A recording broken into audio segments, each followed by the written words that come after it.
Divergent evolution, विसारी विकास। परिभाषा: जब एक ही पूर्वज से उत्पन्न जीव अलग अलग वातावरण में रहकर अलग अलग संरचनाएं और गुण विकसित करते हैं। मुख्य कारण: अलग अलग पर्यावरण, भोजन, जीवन शैली। उदाहरण: मानव, बिल्ली, चमगादड़ और व्हेल की अग्रभुजा, फोरलिम्स। संरचना एक जैसी लेकिन कार्य अलग, इन्हें होमोलोगस ऑर्गन्स कहा जाता है। उत्पत्ति समान लेकिन कार्य अलग। 3.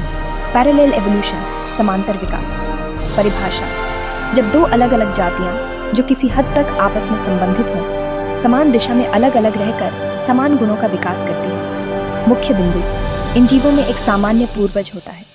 ये अलग अलग क्षेत्र में रहते हैं लेकिन समान लक्षण विकसित करते हैं।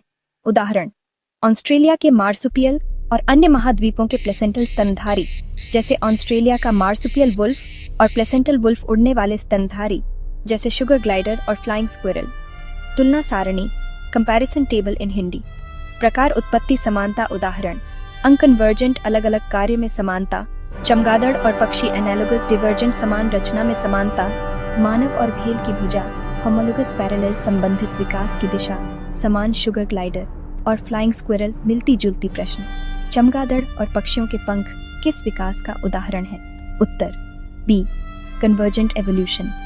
तो अगली बार जब आप किसी पक्षी, किसी कीड़े या यहाँ तक कि खुद को शीशे में देखो तो याद रखना, आप अब तक की सबसे बड़ी बदलाव की कहानी का हिस्सा हो।